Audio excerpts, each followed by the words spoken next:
할렐루야. 자, 오늘 아침에 하나님이 주시는 말씀은 은혜라는 말씀으로 우리가 함께 은혜를 나누려고 그래요. 성경에 보면 열왕기 상하라는 게 있는데, 열왕기서는 바로 이스라엘 백성들이 포로로 끌려간 다음에, 특별히 열왕기 하는, 야, 왜 우리가 이렇게 힘들어졌지? 평생 하나님을 섬겼는데 왜 이렇게 어렵지? 그러한 질문 속에 쓰여진 거예요. 그러면서 하나님께서 그들의 왕들의 이야기를 쭉 써가시는데, 사실은 여러분, 하나님이 이스라엘 왕 맞지요. 근데 여러분, 사무엘상에 그들은 이방 민족들과 같은 왕의 제도를 구했어요. 근데 재밌는 것은 어쩌다 보면 이게 좀 아이러니한 건데, 신명기 17장에 보면 하나님은 열왕기가 시작도 되기 전에 한 400년 전에 이미 왕의 제도를 성경에서 이야기를 해요. 그래서 하나님이 택한 자가 왕이 될 것이고, 그 왕이 된 자는 자기를 위하여 은금을 모으지 말 것이고, 많은 여자를 옆에 두지 말고, 또 마병과 병거들을 잡으면 그 힘줄을 끊어라. 그리고 그 왕위가 오래 지속되기 위해서 해야 될 게 딱 하나가 있는데, 여호와의 말씀을 옆에다 두고 그 말씀을 날마다 상고해라. 요거 하나를 요구하셨단 말이에요. 근데 하나님께서 택한 왕, 그건 우리가 이제 잘 알지만 나중에 다윗이 등장하지만, 이스라엘 백성들은 그 하나님이 어떤 의도로 왕을 이 땅 가운데 주실지를 알지 못했어요. 하나님은 이 열왕기라는 성경을 통해서 왕이 42명이 등장하는데, 42명 중에 하나님 보시기에 좋았더라라는 왕이 둘밖에 없어요. 그러면서 하나님께서는 그 왕 옆에 항상 누굴 두셨냐면 선지자를 둬요. 누굴 뒀다고요? 선지자예요.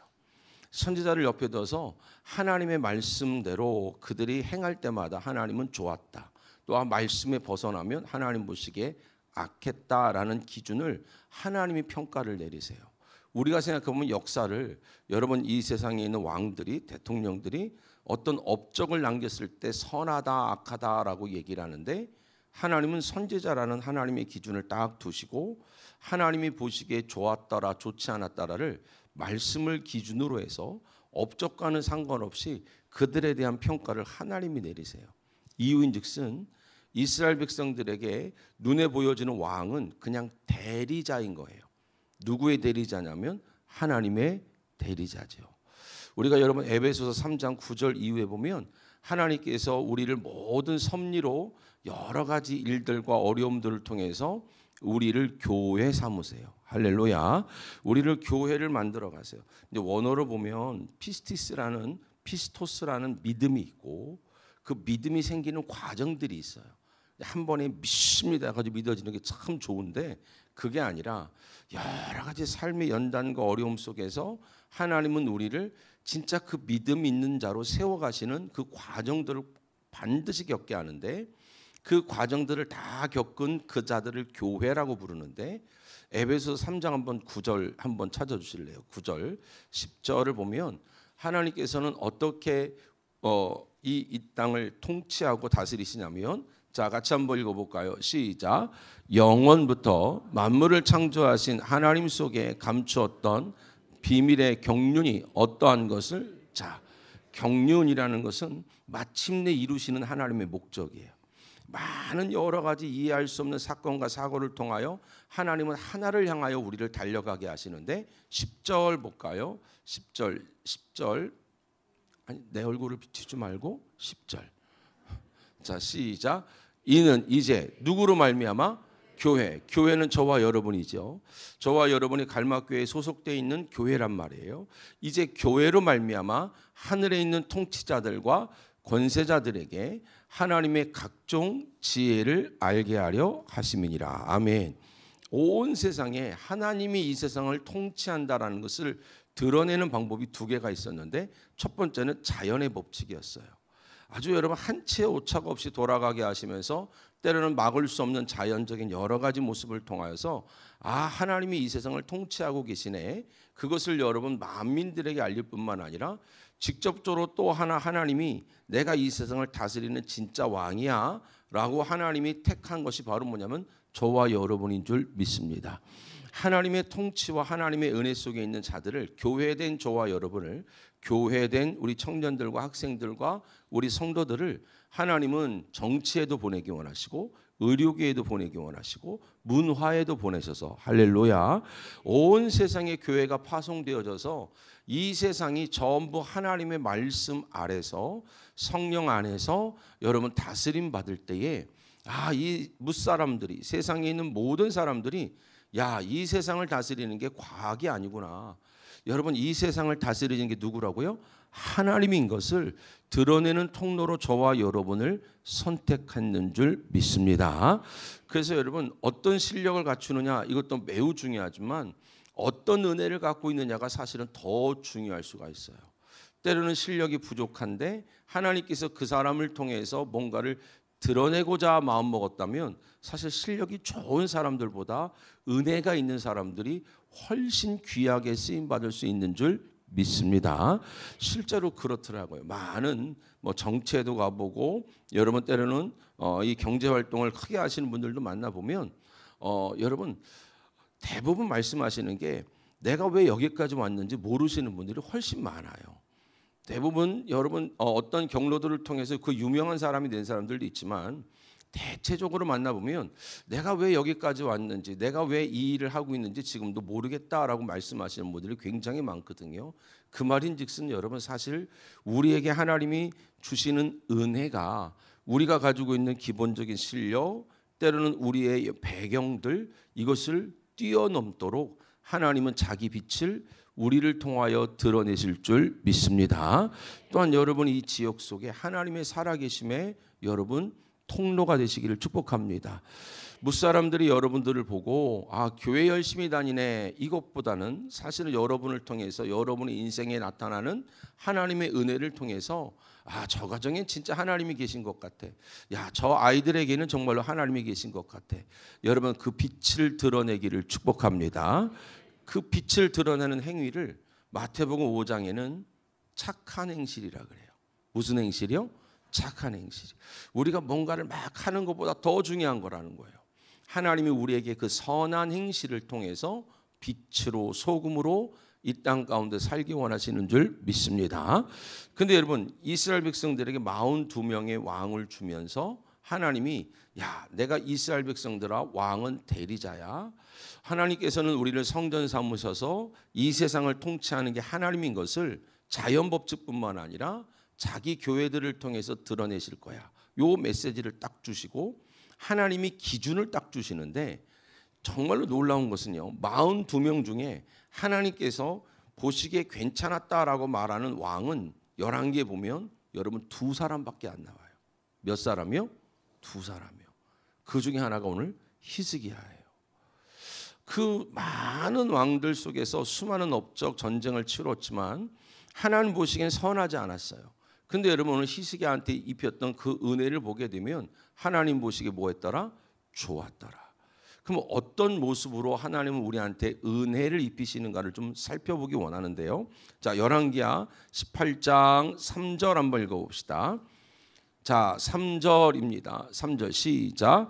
히스기야가 그의 조상 다윗의 모든 행위와 같이 여호와께서 보시기에 정직히 행하며. 아멘. 히스기야가 다윗과 같이 여러분 모든 행위에서 어떻게 행했대요? 정직히 행했대요. 근데 여러분 제가 이 말씀을 딱 읽는 순간 마음에 확 걸리더라고요. 다윗이 진짜 정직했을까? 하나님이 말씀하시는 정직은 우리가 지금 사회에서 통용하는 정직과는 다른 의미란 말이에요. 물론 여러분 우리가 이 땅에 살면서 하나님의 형상을 입었다라는 건 아주 기본적인 3가지의 증상이 있어요. 그러니까 믿지 않는 자나 믿는 자나 성경에서는 하나님의 형상을 따라 지었대요. 왜냐하면 믿지 않는다고 여러분 하나님의 형상이 없는 건 아니거든요. 하나님의 형상을 닮았다라는 공통적인 3가지가 있는데 그 첫 번째가 이성적인 판단이에요. 어떤 판단이요? 이성적인 판단. 여러분 교회를 다닌다고 너무 신비에 빠지면 안 돼요. 왜냐하면 기본적인 하나님의 형상은 이성을 가지고 여러분 이 세상을 판단할 수 있는 은혜를 주셨어요. 그건 믿는 자나 믿지 않는 자나 똑같단 말입니다. 저희 교회도 여러분 부교육자들이 있지만 제가 하는 말이 그거예요. 야, 이게 신학적으로도 잘 알아야 되지만 이 세상적인 이야기에서도 세상적인 학문 속에서도 어느 정도 인문학이라든가 철학이라든가 어느 정도 이게 좀 이성적으로 좀 받침돼야 하나님 말씀을 이해할 수가 있지. 그냥 여러분 내 관점에서 내가 받은 은혜대로만 성경을 파악하면 못 알아듣는 얘기가 되게 많아요. 왜냐하면 성경에서는 잘 보세요. 물리학을 좀 쓸 때가 보면 여러분 우리가 여러분 빛과 어둠을 창조하시잖아요. 그렇죠? 근데 여러분 성경에서는 어둠은 없는 거예요. 뭐는 없는 거라고요? 어둠은 없는 거예요. 성경적인 관점에서는 뭐라고 해석하냐면 빛이 없는 게 어둠이에요. 뭐가 없는 게 어둠이라고요? 빛이 없는 게 어둠이에요. 그럼 여러분 우리 집안에 어둠이 역사할 때가 있어요, 없어요? 있지요. 그럼 여러분 성경적인 지식을 알게 되면 성경을 올바로 알게 되면 어둠을 쫓는 게 아니라 빛이 임하기를 구하는 거예요. 전혀 다른 기도가 돼요. 아멘. 여러분 성경에서는 사망이라고 말하지만 사실은 성경적인 개념으로 읽어버리면 생명이 없는 상태를 사망이라 그러지. 그냥 우리가 생각하는 죽음 그러면 다 드러놓여 있어야 되잖아요. 아멘 안 할 줄 알았어요. 하나님의 생명이 없는 게 사망인 거예요. 그러니까 여러분 성경은 어떻게 써졌는지가 매우 중요하거든요. 그래야 기도의 방향을 잘 잡으니까. 그러니까 여러분 죽었다 그러면 이해가 안 되잖아요. 생명이 없다가 맞는 거예요. 할렐루야. 그러니까 여러분 성경은 이 물리학을 통해서도 여러분 하나님이 기록하기도 하고 히브리 문학을 쓰시기도 하고 여러 가지 관점으로 우리한테 말씀하시거든요. 그런데 오늘 가장 마음에 걸리는 게 다윗과 같이 정직히 행했다라고 말하지만 여러분 다윗을 보면 여러분 잘한 일은 사실은 골리앗 하나 넘어뜨린 것밖에 없는 것 같아요. 아멘 안 할 줄 알았습니다. 오늘 저녁에는 골리앗 넘어뜨리는 얘기는 해봅시다. 어떻게 골리앗을 넘어뜨리는가. 여러분 다윗은 여러분 간음도 하고 살인을 하기 위해서 몸부림을 쳤던 사람이기도 하죠. 자 한번 들어보세요. 다윗은 여러분 우리가 아는 것처럼 하나님의 평가 그러면 사도행전이나 성경을 보면 하나님이 다윗을 평가할 때 뭐라고 평가하냐면 여러분 하나님이 자기 마음에 합한 자라 그래요. 그가 여러분 하나님의 평가를 받았어요. 하나님 마음에 합한 자. 근데 많은 사람들은 다윗이 딱 왕이 되고 나니까 다윗은 누구 마음에 합한 자예요? 하나님 마음에 합한 자예요. 저가 무슨 일을 했기에 저가 어떤 업적을 남겼기에 하나님이 내 마음에 합한 자라고 얘기했을까? 여러분 근데 그가 하나님 마음에 합한 자라고 딱 칭호를 받은 다음에 제일 먼저 한 일이 바로 뭐냐면 간음이에요. 하나님의 마음에 합한 자가 할 수 있었던 최고의 행동이 바로 여러분 우리아의 밧세바를 자기가 가지고 있는 왕권을 다 동원해서 죄를 짓는 거예요. 여러분 죄는 전심을 다해서 짓는 겁니다. 뭘 다해서 져요? 전심이요. 사람 누구나 그래요. 왜요? 안 걸리려고. 죄는 여러분 그냥 짓는 거 아니에요. 본인들은 여러분 나중에 변명할 때 실수라는 얘기를 하지만 대부분의 여러분 죄는요 전심을 다해요. 왜냐하면 그 죄가 올 파장도 알고 있기 때문에 처음부터 그 죄는 계획될 때가 많고 그 죄는 자기가 가지고 있는 힘만큼이나 여러분 아주 치밀하고 계획적으로 짓게끔 돼요. 하나님 마음에 합한 자다라고 말했을 때 백성들은 야 다윗 왕이 도대체 어떤 일을 했기 때문에 저렇게 복을 받은 거야 라는 그 궁금증 속에서 하나님은 다윗이 늦지막히 일어난 어느 날 자기 앞에 한 여자가 샤워하는 모습을 하나님이 허용하시죠. 그 여자가 여러분 자기 눈앞에서 이성적으로 마음에 들고 너무나 마음에 든 나머지 자기의 왕권을 다 동원해서 간음을 한 거잖아요. 그렇죠? 그러면 여러분 그 여자가 멀리 있었을 것 같아요? 가까이 있었을 것 같아요? 멀리 있으면 남잔지 여잔지 내 마음에 드는지 안 드는지 구분이 안 돼요. 왕이잖아요. 하나님이 코앞에 갖다 두는 거예요. 코앞에 갖다 놨더니 다윗은요 목동이었을 때는 이런 죄를 지을 수 있었을까요? 없었을까요? 상상도 못해요. 여러분 부유케 됐을 때 지을 수 있는 죄가 있고요. 유명해지고 나니까 지을 수 있는 죄가 있어요. 힘이 생기고 나니까 지을 수 있는 죄가 있어요. 다윗이 목동이었으면 생각을 못하는 일들이에요. 여러분 우리가 여러분 잘 되어지는 것 여러분 이게 정말로 중요한 일이기도 한데 그 잘 되어짐만 여러분 우리가 목적으로 삼는다면 어쩌면 그 잘 되어짐이 지금은 상상할 수 없는 죄로 우리 인생은 빠질 때가 많아요. 우리가 언뜻 생각하면 아이들이 환경에 앉아서 예수를 안 믿는 것 같지만 그렇지는 않습니다. 여러분 젊은이에게 청년들에게 주시는 하나님의 최고의 선물이 뭔지 아세요? 결핍입니다. 그 결핍이 살아가야 되는 원동력이 되는 거예요. 그 결핍이 예수를 믿어야 되는 이유가 되는 거고 그 결핍 때문에 쓰임 받는 거예요. 근데 평생 그 결핍이 핑계가 되는 사람들도 있기도 해요. 여러분 하나님이 최고의 선물은 완벽한 환경이 아니었어요. 결핍 속에 누굴 찾는 거라고요? 하나님을 찾고 결핍 속에 여러분 살아가야 되는 원동력을 얻는 것이고 그 결핍을 통하여 하나님은 누군가의 위로자로 쓰시는 줄 믿습니다. 근데 여러분 결핍이 없으면 잘 믿을 것 같아요. 안 그래요? 완벽한 상황에서 여러분 하나님 앞에 범죄한 자가 나오죠. 아담과 하와. 대화도 할 수 있었어요. 부족함이 없었어요. 환경이 부족하다고 여러분 죄를 짓는 건 아니에요. 여러분 공산주의가 거의 100년 만에 여러분 다 드러난 실체가 바로 뭐냐면 망한 거였어요. 여러분 이론적으로 보면 야 같이 열심히 노동해서 가난한 자까지 이것을 소유를 좀 나눠서 좀 행복하게 살아보자라고 말하지만 공산주의가 여러분 놓친 게 하나가 있어요. 그게 바로 뭐냐면 사람 안에 있는 죄성을 놓쳤어요. 이 죄성 때문에 하나가 될 수가 없어요. 죄성 때문에 공평하게 나눌 수가 없어요. 그래서 여러분 망한 거예요. 여러분 우리의 가정이요 환경도 중요하고 가족끼리 하나도 중요하는데 진짜 우리가 놓치지 말아야 될 게 바로 뭐냐면 여러분 우리 속에 남아있는 이 죄성이라는 부분이 해결이 안 되면 아무리 꿈꾸는 환경이 오고 여러분 꿈꾸는 자리에 올라간다 할지라도 그것이 오히려 더 큰 죄를 짓게 되는 시작이 되어지지 죄성이 근본적인 영적인 우리 안에 있는 어떤 부분이 해결되지 않고는 여러분 그 유토피아와 같은 여러분 우리가 꿈꾸는 삶이 너무너무 어렵다라는 거예요. 아멘. 그러니까 여러분 하나님은 그걸 좀 보여주고 싶었던 거예요. 다윗이 왕이 되고 나니까 목동일 때는 상상할 수 없는 죄를 짓는 거예요. 전심을 다해서 자기 왕권을 가지고 간음을 하죠.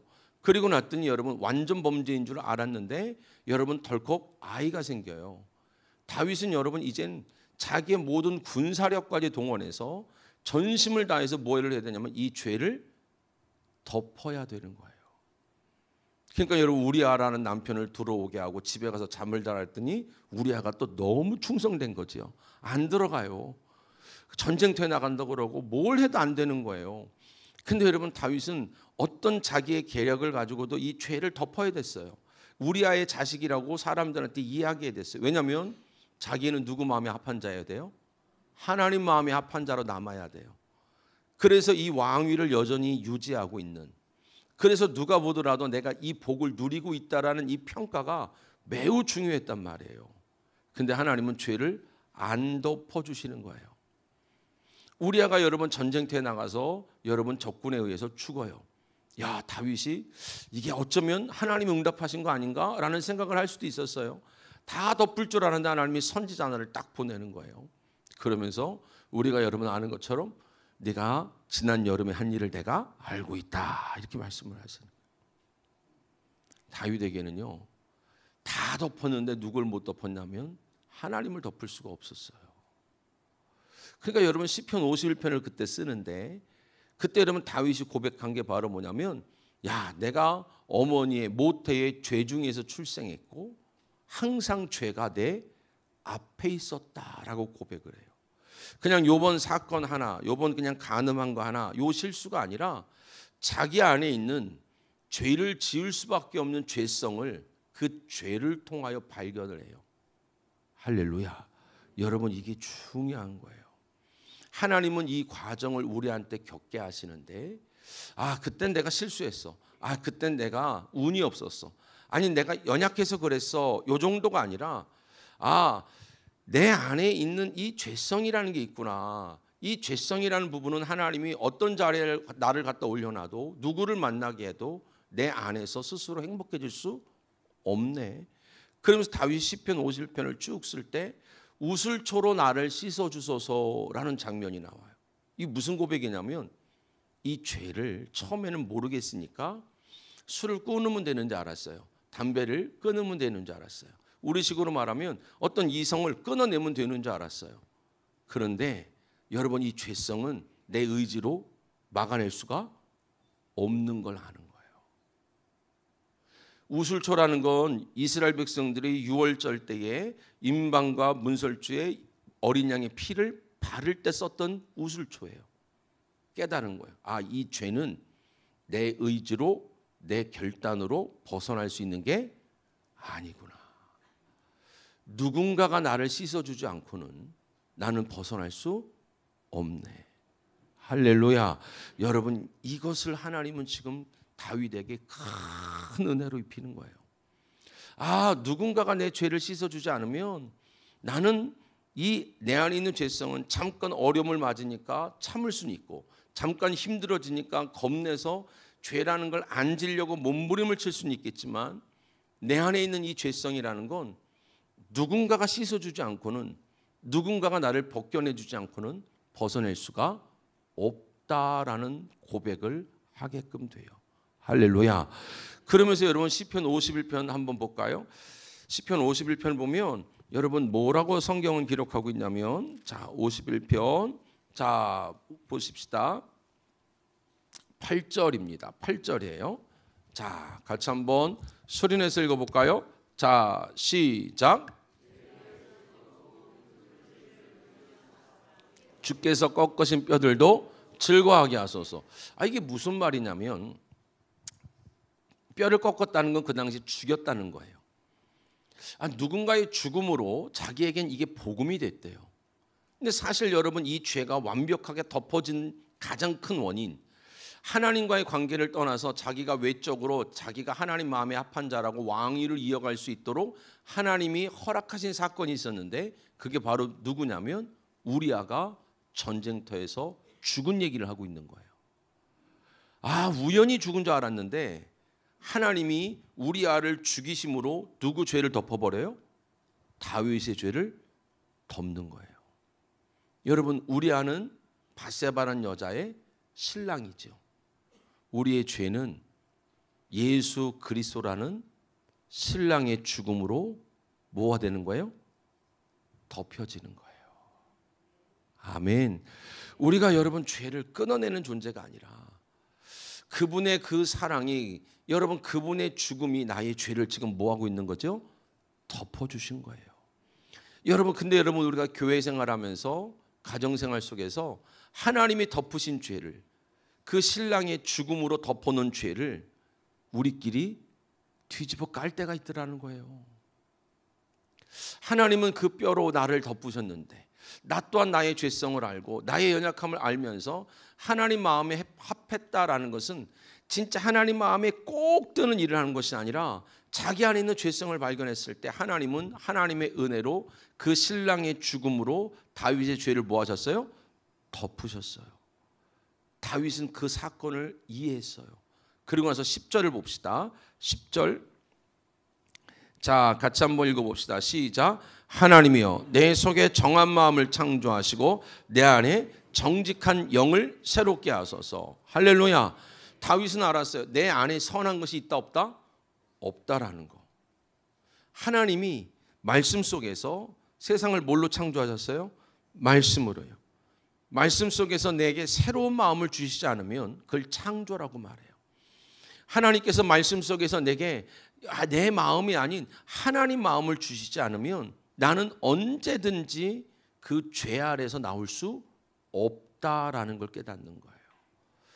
다윗의 모든 행위와 같이 정직했다라는 것은, 다윗은 자기 안에 있는 깊은 그 뼛속까지 박혀 있는 죄성을 깨달았고, 그 죄는 하나님 예수 그리스도의 신랑의 죽음으로 뭐했고요?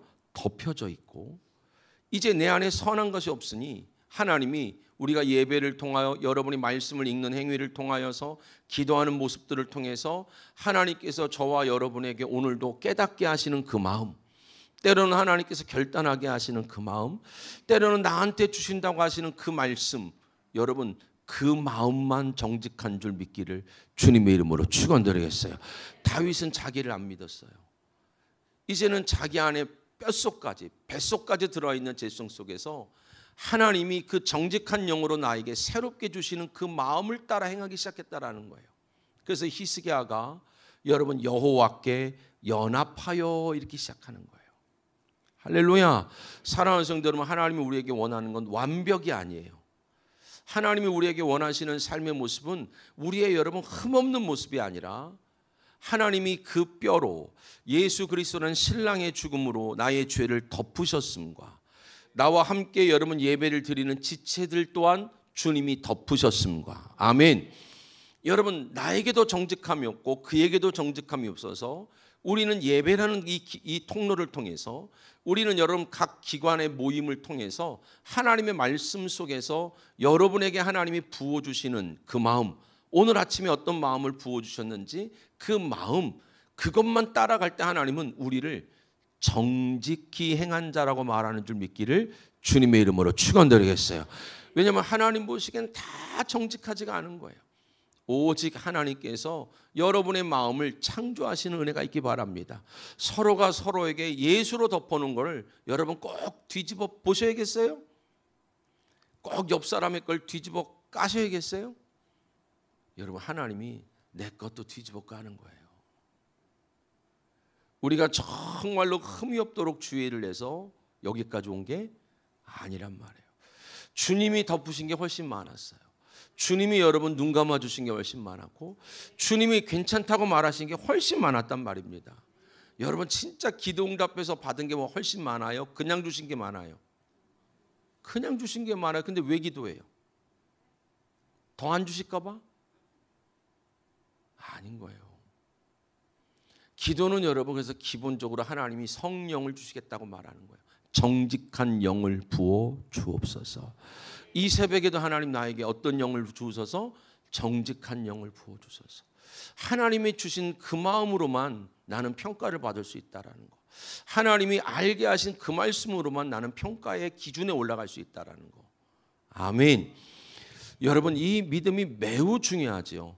그런데 여러분 그래서 이 다윗의 행위처럼 모든 일을 행했다라는 히스기야 또한 연약함이 여러분 수도 없어요.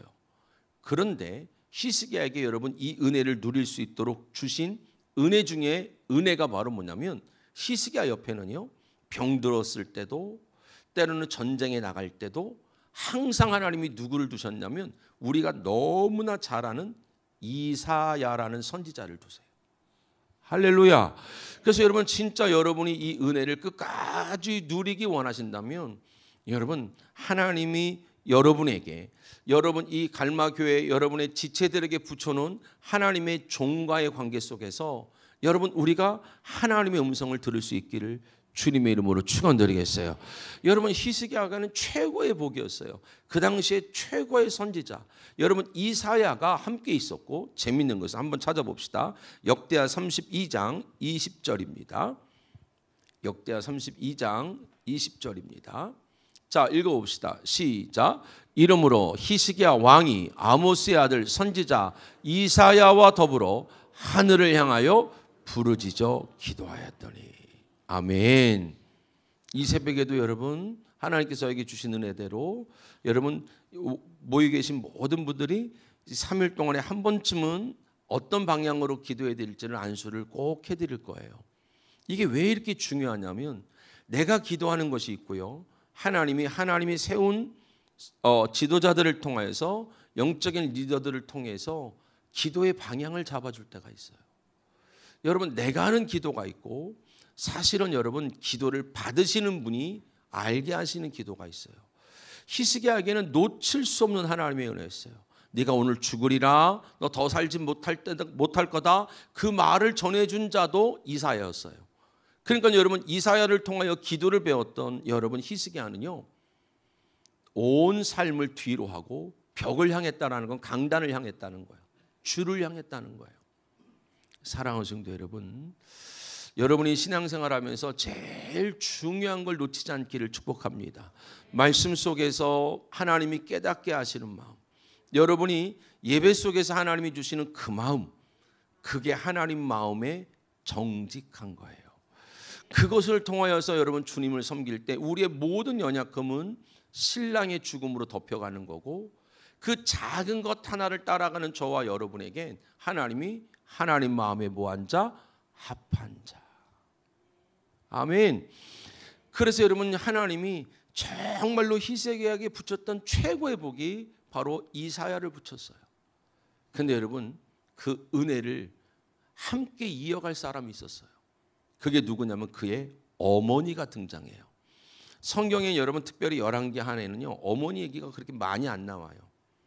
전반에 보면 이스라엘 백성들이 망했을 때 여러분 우리가 좀 잘 아는 아합이라는 왕의 아내 이세벨과 그의 딸 아달랴와 결혼한 이야기들이 쭉 나오면서 이스라엘이 망했다 이렇게 쭉 나와요. 근데 히스기야한테, 자 오늘 2절 한번 읽어볼까요? 2절입니다.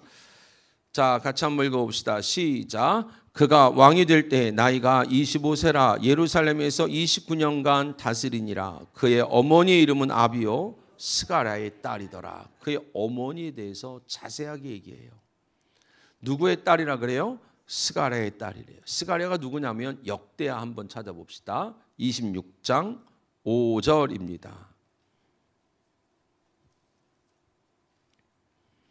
자 같이 한번 읽어볼까요? 시작. 하나님의 묵시를 밝게 하는 스가랴가 사는 날에 하나님을 찾았고 그가 여호와를 찾을 동안에는 하나님이 형통하게 하였더라. 아멘. 그의 어머니가 누구냐면 스가랴의 딸이에요.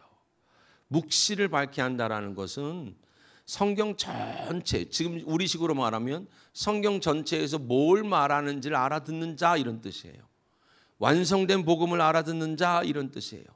여러분 그의 딸이 누구였냐면 그의 어머니였어요.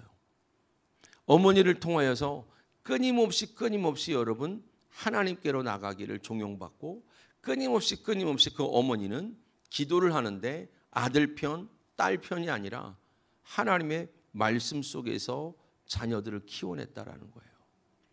사랑하는 성도 여러분, 어머니의 믿음은 참 대단해요.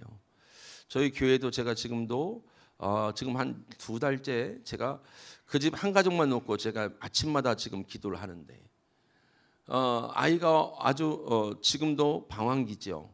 고등학교를 중퇴하고 이 아이가 그 우리 동탄에 있는 이제 그 약간 불량한 아이들한테 끌려다니면서 억지로 강제로 술을 먹힘을 당해서 술 취한 가운데 아스팔트에 깔려서 오는 날도 있고 매를 맞고 오는 날도 있고 수없이 그래요. 근데 여러분 제가 우리 교회 그 집사님을 보면서 저희 어머니가 생각나는 거예요. 늘 저의 이 연약함 속에서 어머니가 붙들지 않았으면 저 또한 이 일이 매우 더뎠을 거라는 거예요. 참 이게 오버랩이 되더라고요. 왜냐하면 저도 되게 많이 말썽을 부렸고 저도 파출소도 많이 가고 경찰서도 많이 가고 그렇게 안 보이죠? 아주 순해 보이지요? 걷다가 막 때렸어요 사람들을. 어제 얘기했잖아요. 웃는 게 싫어서 왜 웃어? 그러고 때렸단 말이에요. 그리고 나중에 여러분 차에 차가 생겼을 때는 차에 이 공업용 뭡니까? 십자 드라이버 있어요. 이렇게 팔뚝만한 거, 한 팔만한 거 있어요. 1m 가까이 되는 거. 그거 하나 갖고 다니면서 이 차도 푹 찔러보고 저 차도 푹 찔러보고 그냥 싫어서요. 근데 여러분 그때마다 내 믿음을 끝까지 붙든 건 저희 어머니였어요. 아버지랑은 달라요. 그래서 저도 아버지지만 자식을 향한 이 애틋한 마음은 조금 달라요. 근데 여러분 하나님의 사람들의 특징이 바로 뭐냐면 그 어머니의 끈질긴 구애가 결국 만들어 놓더라는 거예요. 제가 아는 아주 좋아하는 선배 목사님이 있어요. 부흥사 목사님인데 한쪽 눈이 지금 실명이에요. 그래서 다른 눈을 이렇게 끼고 다녀요. 아침마다 새벽에 하면 이러고 설교해 이러고 이게 자꾸 감기니까 이 부어서 키도 180 가까이 되고 권투를 했어요 고등학교 때. 그러니까 사고를 얼마나 쳤겠어요. 근데 엄마는 딱 6년 전에 돌아가셨는데 키가 자그매요. 이 자그마한 엄마예요. 근데 엄마가 기도하다가 하나님 우리 아들 하나님 우리 아들 복 주세요. 하나님 우리 아들 돌아오게 하세요 하다가 응답을 받았는데 히브리서에 보면 내가 복 주고 복 주며 번성케 하고 번성케 하리라 이 말씀을 응답을 받았어. 근데 그 말씀 붙들고 새벽마다 기도를 하는 거예요. 근데 그 어머니가 저한테 간증하시길 뭐라 그러냐면 아니 그 응답을 받으니까 애가 술을 더 먹어 그러더라고요. 응답을 받으니까 애가 사고를 더 쳐 그러다가 실명을 한 거예요. 그러니까 아이는 더 삐뚤어 나갔어요. 어느 날 엄마를 집으로 찾아왔더니 술값도 하려고 왔더니 엄마가 없더래요. 엄마 어디 갔어? 그랬더니 기도원 갔어 그러더래요. 옛날에 한월산 기도원 들어보셨어요? 한월산 기도원 갔어. 그래서 엄마를 잡으러 거기까지 가는 거예요. 엄마를 잡으러 가서 키가 180대고 눈을 하나 잃어버린 지금도 부흥사를 한 30년 넘게 했으니까 지금도 하고 있어요. 이 눈을 잃어버린 이 상태에서 엄마를 찾으러 간 거예요. 기도문을 빵 발로 찼대요. 근데 대번에 엄마가 보이더래. 제일 앞에 제일 조그만 여자가 쭈그리고 앉아서 울고 있더래. 근데요 그날을 잊을 수가 없는 거야. 딱 그 엄마의 뒤통수를 보자마자 눈물이 온 몸을 향해서 땀, 눈, 콧물 왜 울었는지 지금도 기억이 안 난대요. 그냥 서서 펑펑펑 울었대요. 남자가 우는 걸 가장 수치스럽게 여겼던 한 사람이 그 엄마의 쪼그리고 앉아있는 그 기도해야 하는 모습을 통해서 하나님이 기도원으로 불러 올리신 거예요. 그 문을 발로 차고 들어갔는데 엄마의 꾸그리고 기도하는 모습 때문에 퐁퐁퐁퐁 운 거예요. 엄마는 뭐라고 기도했냐면 내 아들이 주의 종이 됐으면 좋겠다고. 하나님 저렇게 방황하는 것도 하나님 많은 사람을 위로하기 원하시는 하나님의 뜻인 줄 믿는다고. 할렐루야. 그 어머니가 소초 났을 때 장례식장을 제가 갔잖아요. 엄마 안 계시니까 슬퍼? 그랬더니 막 울더라고요. 이제 마지막 발인을 하잖아요. 나간단 말이에요. 상이 나갈 때 자기가 특송을 하겠대요. 그래서 웬 또 주책이요? 가면 웬 특송이요? 그랬더니 아니 우리 엄마 나갈 때 하나님 앞에 가는데 하나님 앞에 제가 찬송을 하고 싶대. 그러면서 이제 이 핸드폰에서 반주기를 틀디다. 반주기를 틀었는데 무슨 찬양이 나오냐면 주의 종이 되어 돌아왔어요. 그 찬양을요 막 울면서 하는 거예요. 여러분 엄마가 놔버리면 이 세상에선 누구도 안 잡아줘요. 최후의 보루가 엄마예요. 그 누가 세상에 누구도 그 자식을 가능성이 없다고 말해도 끝까지 붙들 수 있는 게 엄마밖에 없어요. 하나님이 그 사명을 가지고 하나님이 엄마를 만드신 거예요. 여러분 말씀을 마칩시다. 하나님은 우리에게 완벽을 요구하시는 게 아니에요. 하나님께서 어떻게 나를 덮으셨는가. 그래서 내가 함께하는 우리 모든 교우에게도 하나님의 덮으심을 봤으면 좋겠고, 내 마음은 선한 것이 없다라는 것을 인정해서 말씀 속에서 기도 속에서 예배 속에서 하나님이 내 마음을 창조할 때마다 이 마음으로만 하나님이 나를 평가하시는구나. 아멘. 성령께서 여러분 안에서 예배 속에서 주시는 은혜를 붙들고 가길 축복합니다. 또한 여러분에게 함께 붙여놓은 하나님의 사람과의 속에서 기도의 방향을 잘 잡아가기를 축복합니다. 여러분 엄마 되시는 성도 여러분, 여러분이 아니면 여러분 깨질 관계가 얼마나 많았어요. 여러분이 아니면 여러분 포기될 가정들이 얼마나 많았어요. 그래도 버티셔야 됩니다. 그래도 여러분이 견뎌내셔야 됩니다. 어머니의 기도가 아니고는요 이 나라가 안 돌아가요. 어머니의 기도가 아니면 이 은혜를 이어갈 자가 없단 말입니다.